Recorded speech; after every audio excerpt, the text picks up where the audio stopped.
Hello friend, आप सभी का स्वागत है एक नई टेक्निकल वीडियो में।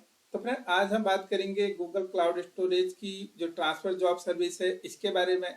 तो फ्रेंड, जो ट्रांसफर जॉब सर्विस है इसका यूज हम दूसरे जीसीपी इन्वायरमेंट से या फिर हम अदर इन्वायरमेंट से हम जो स्टोरेज है यानी कि बकेट का स्टोरेज है लाइक असेट्स है उनको हम लेने में और यानी सेंड और रिसीव के केस में यूज करते हैं।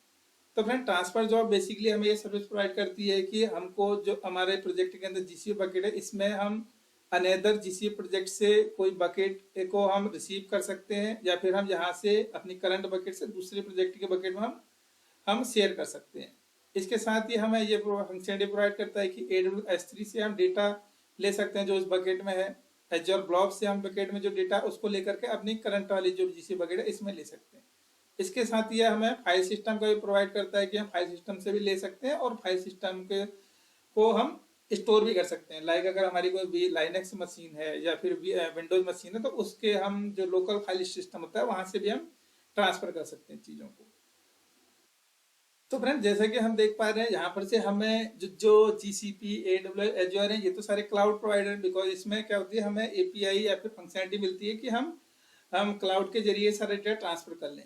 बट वीएम या फिर लोकल या फिर फाइल सिस्टम की बात की जाए यहाँ पर कोई ऐसी एपीआई की नहीं होती। तो इस केस में जीसीपी हमें एक क्लाउड एजेंट की फंक्शनलिटी प्रोवाइड करता है कि जो हमारा ये फाइल सिस्टम होगा इस फाइल सिस्टम में हमारा एक जीसीपी का एजेंट इंस्टॉल हो जाएगा और उस एजेंट के हेल्प से ट्रांसफर जॉब यहाँ पर इस फाइल सिस्टम से कनेक्ट होगी और इस बकेट में डेटा को ट्रांसफर का काम करवाएगी।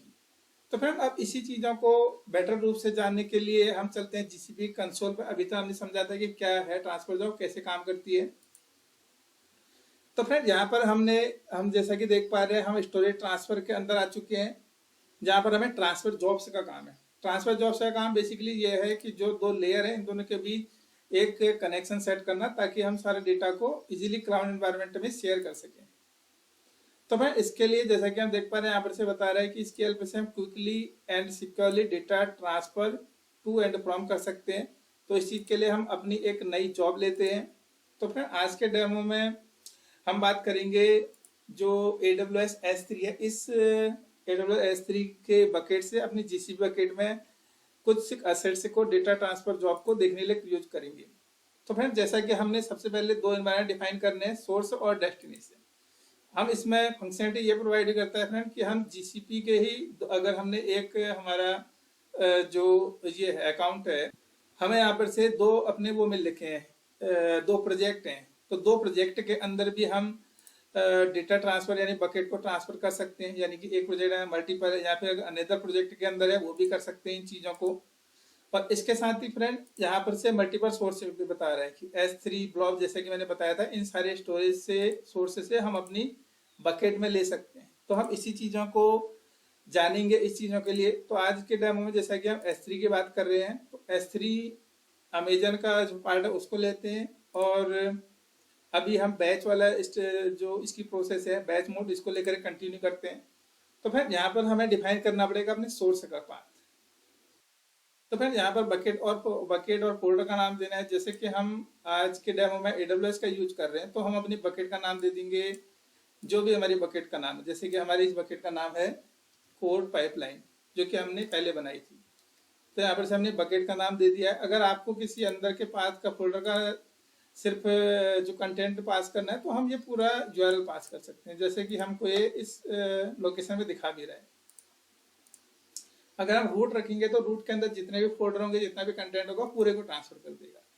इसके साथ ही फ्रेंड अब ये बता रहा है कि अभी हम सोर्स से रिलेटेड हमने फोल्डर बकेट डिफाइन कर दिया, हमको ऑथेंटिकेट कैसे करना है यानी कि जीसीपी कैसे करेगा। तो इसके लिए हम अपनी एक्सेस की और सीक्रेट की जो कि हमें गूगल प्रोवाइड करता है उसका यूज करेंगे। अगर आपके पास नहीं है तो AWS IAM क्रिएट एक्सेस की करके आप एक नई की भी बना सकते हैं और इसके साथ ही फिर हम इसको हम नेक्स्ट स्टेप में करके नेक्स्ट स्टेप में चले जाएंगे। तो फ्रेंड, यहाँ पर मैंने अपनी एक्सेस की और सीक्रेट की डिफाइन कर दी है। इसके साथ ही अगर यहाँ पर से मल्टीपल असेट्स हैं और आप चाहते हैं कि पर्टिकुलर असेट से कोई लाएं तो उसके लिए हम फिल्टर भी लगा सकते हैं। तो फ्रेंड, यहाँ पर हमने अभी सोर्स से डिफाइन कर दिया। अब हम डिफाइन करते हैं डेस्टिनेशन। डेस्टिनेशन का मतलब यह है कि हम किस प्रोजेक्ट में, यानी कि हमारे पास जैसे कि अभी दो प्रोजेक्ट दिख रहे हैं तो हम अपने किसी भी प्रोजेक्ट में ये सारी चीज़ों को ले सकते हैं। तो इसके लिए जैसा कि अभी हमारी एक सिंगल बकेट बनी है, हम इस बकेट में भी ले सकते हैं या फिर आप दूसरे बकेट में भी ले सकते हैं। तो इसके लिए अभी हम एक बना देते हैं। तो फ्रेंड इसके लिए हम नई बनाने के बजाय अपनी एक जो बकेट है, इस बकेट को क्लिक करके देखते हैं, इस बकेट के अंदर ही हम अपना सारा कंटेंट स्टोर करवा देंगे चीज़ों के लिए। या फिर बात करें तो हम एक नई भी बना सकते हैं। तो उसके लिए हम सीधे एक नई बना लेते हैं, उसको हम लिख लेते हैं S3-BKP। तो इससे ये रहेगा कि हमारा जो सारा डेमो जा रहा है सब सही रहेगा। जो हमें डिफॉल्ट ऑप्शन मिल रहे हैं हम कंटिन्यू करते जाते हैं। देखो लास्ट वीडियो में हमने बात करी थी कि कैसे हम अपनी एक बकेट बनाएंगे।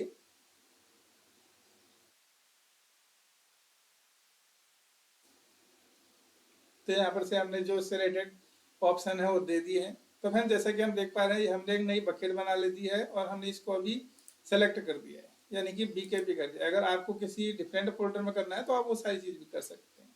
तो अभी मैंने सोर्स और डेस्टिनेशन दोनों डिफाइन कर दिए हैं।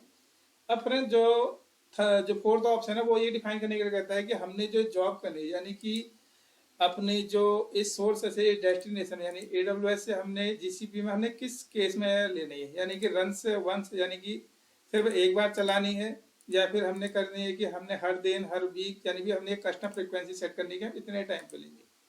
तो फ्रेंड इसको अभी हम एक नॉर्मल बना देते हैं इन चीज़ों को। इसके साथ ही हम नेक्स्ट में डिफाइन कर देते हैं जो चीज़ें आ रही हैं कि आइडेंटिफायर और जब इसके बाद ये नाम हम पूछ रहा है इसको हम सेट कर सकते हैं।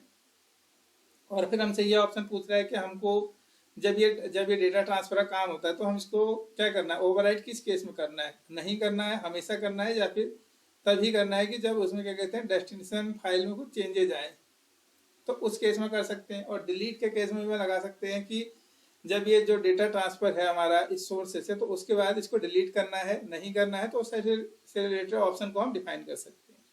अगर बात करें लॉगिंग की तो हम इसके साथ ये लॉगिंग डिफाइन कर सकते हैं कि जो डेटा ट्रांसफर जॉब से है वो किस टाइप से लॉग करे, फाइंड कॉपी डिलीट अगर हमें करने तो वो सारी चीज़ें कर सकते हैं। और अगर हमें नोटिफिकेशन करना है कि जैसे हमारी एक जॉब चली, जॉब ने हमारे सोर्स से इस डेस्टिनेशन में अपना काम कर दिया, तो उसके बाद एक हम चाहते हैं कि हमें ईमेल आ जाए, तो उस केस के हम पबसेक टॉपिक का यूज कर करके वो सारी चीज़ों को नोटिफिकेशन फंक्शनलिटी को भी इनेबल कर सकते हैं। तो फ्रेंड जैसा कि हम देख पा रहे हैं हमने यहाँ पर से अपनी ट्रांसफर जॉब कर दी है। अगर हम इसको सीधे क्रिएट करें तो ये हमारा जितने भी इस ट्रांसफर जॉब को करने के लिए यूज करने के लिए जितने भी मीडियम होंगे सारे बैकग्राउंड में प्रोसेस करेगा। अगर हम यहाँ पर से देखें इसको तो यहाँ पर से ये सारी चीज़ों को भी प्रोसेस कर रहा है, यानी कि ये दिखा रहा है कि इसने लेटेस्ट ऑपरेशन जो स्टेटस है वो क्यू के बाद इन प्रोग्रेस दिखा दिया ये चीज़ें, यानी कि वो जॉब चलने लग गई है। तो फ्रेंड जैसा कि मैंने बताया था इसकी हेल्प से हम क्लाउड टू क्लाउड कर सकते हैं, या फिर हम टू और फ्रॉम कर सकते हैं, यानी कि हम ले भी सकते हैं दे भी सकते हैं फाइल सिस्टम में। तो जब ये जॉब चलेगी तो इसके बाद हम इसको देख पाएंगे कि क्या इस जॉब ने कुछ काम करा नहीं करा। जैसा कि हम देख पा रहे हैं इसका स्टेटस अभी सक्सेस है, तो एक बार हम जो बकेट है उसमें जा करके देखते हैं। तो फ्रेंड जैसा कि हम अब बकेट में जाके देखते हैं, यहाँ पर हमारी जो बकेट बनाई थी बकेट का नाम आ चुका है। और इस बकेट के अंदर में डिफाइन करा था जो रूट बकेट जो सोर्स की बकेट थी उसका नाम, उसके अंदर जितने भी सारे नेस्टेड होंगे वो सारा कंटेंट उठा करके ये हमारी GCP बकेट में ला गया है। चाहे हम सोर्स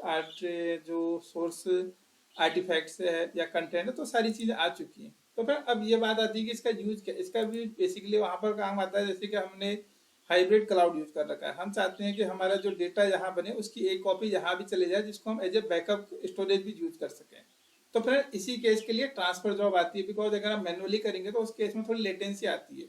बट अगर हम इसको क्लाउड के एनवायरनमेंट में करेंगे, बिकॉज वहाँ पर जो इंटरनेट स्पीड होती है बहुत हाई होती है, तो वो काम बहुत आसानी से हो जाता है चीज़ों में।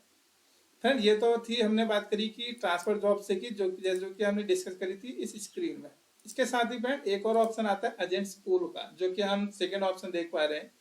यहाँ पर फ्रेंड हमने एजेंट पूल बना दिया है। इसका काम बेसिकली ये है कि जो अगर हमने किसी फाइल सिस्टम के साथ काम करना है, जैसे कि मैंने बताया था कि हम लाइनेक्स से VM में करना है, वहाँ से हमने जो असेट्स हैं या कंटेनर को पिक करना है, तो उस केस के लिए हमें एक जो एजेंट है इंस्टॉल करना पड़ेगा उस मशीन में। उसको चलाने के लिए यहाँ पर से बता रहे हैं कुछ स्टेप बता रहे हैं कि हमें G क्लाउड चाहिए, डॉकर चाहिए, यानी कि उस एनवायरनमेंट में सारी चीज सेटिंग होनी चाहिए। इसके साथ ही अगर हम बात करें एजेंट पूल की तो यहाँ पर हमें बता रहा है कि हमें किस टाइप का स्टोरेज सिस्टम है, हमें रूट से पिक करना है या फिर हमने किसी डायरेक्टरी से करना है। लाइक हमने कर लिया है abc/tt, यानी कि हमने इस लोकेशन से हमने कंटेंट पिक करना है, कितने उसने एजेंट स्टोर करने हैं, तो वो सारी चीज़ें आ सकती हैं। अगर हम बात करें एडवांस की, तो यहाँ पर से हमें टेम्परेरी लॉग और कुछ एडिशनल फॉर्म ऑप्शन भी मिलते हैं कि वो क्या चीज़ हम यूज कर सकते हैं। अब फ्रेंड ये तो सारे थे पैरामीटर की हमने क्या क्या कस्टमाइजेशन चाहिए। अब जो बेसिकली एजेंट पूल में अगर हम किसी लाइनेक्स से वीएम की बात करें, तो वहां पर से हमें बेसिक जी क्लाउड CLI इंस्टॉल करना पड़ेगा, डॉकर करना पड़ेगा। उसके बाद हमने ये जो कमांड है, इस कमांड को हमने उस मशीन में रन करना पड़ेगा। जब ये मशीन सारी सेट हो जाएगी, तो उसके बाद हमें यहाँ पर से एक एजेंट की लिस्ट दिखाएगी, जिसको हम ट्रांसफर जॉब में जाकर के यूज कर लेंगे। अगर मैं एक बार दोबारा आपको चीज़ें दिखाऊं, अगर मैं यहाँ पर से हमें दिखा रहा है फाइल सिस्टम के बारे में, फाइल सिस्टम में करूँ तो यहाँ पर से मुझे एजेंट पोल का नाम दिखा रहा है। उसके बाद से यहाँ पर से एजेंट का नाम बताएगा, यानी कि किस डायरेक्टरी पाथ को मैंने करना है। तो उस प्रकार से हम सारी चीज़ों को कर सकते हैं। तो फ्रेंड आज के डेमो में हमने स्टोरेज ट्रांसफर के बारे में जाना कि कैसे हम ये सारी चीज़ें यूज कर सकते हैं। तो फ्रेंड आने वाली वीडियो में हम बात करेंगे एक नई टेक्नोलॉजी के बारे में। सो फ्रेंड हमसे जुड़ेंगे, धन्यवाद, थैंक यू।